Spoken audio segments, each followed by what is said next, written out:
withdrawal of the endorsement by Representative Percival Sendanya and that of Representative Leila de Lima, I move that the committee accept and approve the withdrawal of the said complaint, Madam Chair. The motion to approve, accept, and approve the withdrawal of the second impeachment complaint referred to as D et al. Is hereby approved.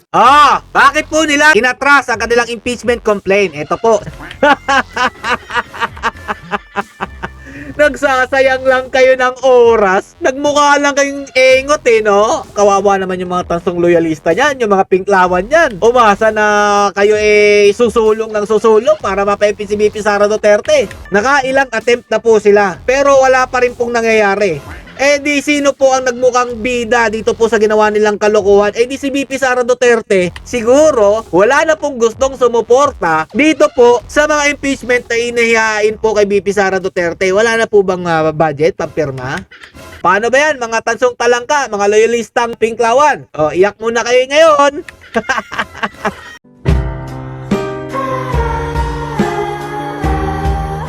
Yo, what's up mga lods? It's Miguel Peps TV. Welcome back po sa ating channel. Akala ko ba gusto nyong mapa-impeach si VP Sara Duterte? Bakit inatras nyo ang impeachment complaint laban dito? Ano na? Naglalabasan ba yung mga baho ninyo? Kung sino po yung gustong ipa-impeach si VP Sara Duterte, ayan na po, naglalantaran kung gaano po kayo kabaho. Nung umpisa mga idol, nakikita naman po natin na ito pong Makabayan Black porsigido, di ba? Talagang palaban po sila. Kasama po itong rallyhistang ito. Alam naman natin na bayad lang talaga bago reklamo itong mga taong ito. Siguro po ngayon mga idol, wala pong budget para sa kanila at masasayang lang po ang kanilang pagod kung sakali pong ituloy nilang impeachment complaint laban kay VP Sara Duterte. At eto nga mga lodi, atras na po ang impeachment complaint laban dito kay VP Sara Duterte. Ano na? Takot kayo? Kasi mga idol, sa tingin ko, pag tumuntong ng 2027, tapos hindi pa rin po nila na pa-impeach si VP Sara Duterte, yari po talaga sila.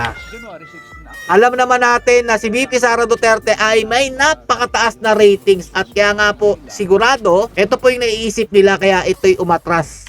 Nung una may palakad-lakad pa sila sa mga lodi na binibidyohan po sila na may hawak-hawak po silang mga ebidensya. Pero pabalik-balik lang naman po itong complaint na hinahain po nila kay VP Sara Duterte at nakakahiya na po sa ating sambayan ng Pilipino na hindi na po sila nagtatrabaho sa kanilang tungkulin. Ang motibo na lang po nila para po mapabagsak ang mga Duterte. Halatang halata po mga idol. Sa tingin po natin dahil po wala pong budget at wala na pong gustong pumirma para po maipa-impeach ito po si VP Sara Duterte. Ito, nanumpa na po sila na i-withdraw na daw po nila ang impeachment complaint laban po kay VP Sara Duterte. March 2, 2026. May we hear for the record that you are confirming the withdrawal of this impeachment complaint. I hope you understand. This is a very significant intervening event because this is an impeachment complaint that even before it is heard, you wish to withdraw already. So, may we recognize the Ito Mr. rin mga lodi, Francisco Joseph. yari rin I'm to. sorry. On behalf of the Luis 17 Tro ba yan? complainants of the second complaint, with me are myself and 7 other complainants now. I'm confirming our intention to withdraw our impeachment complaint. In view of the withdrawal and the confirmation by the complainant D et al. That they are withdrawing the impeachment complaint as well as the withdrawal of the endorsement by Representative Percival Sendanya and that of Representative Leila de Lima, I move that the committee accept and approve the withdrawal of the said complaint, Madam Chair. There is a motion to accept and approve the withdrawal of the impeachment complaint. Do I hear a second? The same has been seconded. Is there any objection? Hearing none, the motion to approve, accept, and approve the withdrawal of the second impeachment complaint referred to as D et al. Is hereby approved. Bakit po nila inatras ang kanilang impeachment complaint? Ito po, sabi po dito sa balita. Galing po sa News 5, formal nang binawi ang impeachment complaint. Inaprubahan ng House Committee on Justice ang pagbawi ng Tindig Pilipinas sa ikalawang impeachment complaint na inihain nila laban kay Vice President Sara Duterte ngayong Lunes, March 2. Nauna nang sinabi ng grupo na sinusuportahan na lang nila ang ikatlong impeachment complaint na halos pareho lang daw po ng nilalaman ng kanilang reklamo. Wala nang ibang script eh. Kaya, ayun, inatras na po nila dahil wala naman po talaga silang marereklamo. Yung 125 million lang naman talaga yun. Na di hamak mas impeachable po si Marcos Jr. dyan.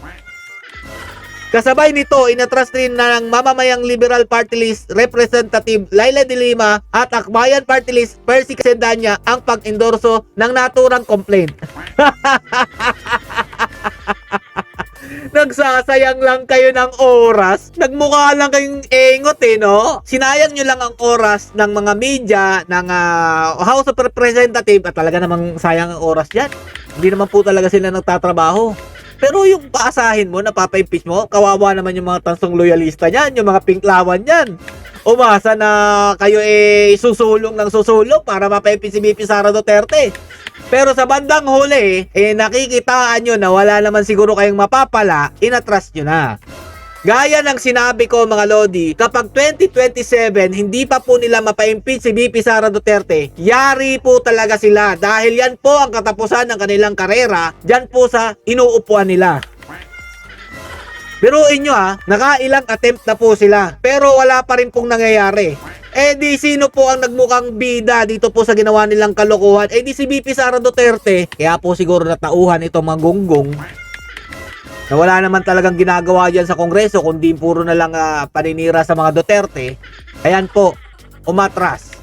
Eto po ang maganda dyan mga Lodi, no? Nakikitaan po natin na wala na talagang patutunguhan. Ito pong ginagawa nilang kasiraan kay VP Sara Duterte. Kahit na po yung susuportahan nila na ikatatlong impeachment complaint daw po laban kay VP Sara Duterte, hindi rin po yan epekto. Kumbaga naguhugas kamay na lang po itong mga kongresistang ito na nag-file ng impeachment complaint kay VP Sara Duterte. Dahil nga po, malaking epekto po ito para sa kanila kapag sila po ay na-failed ulit.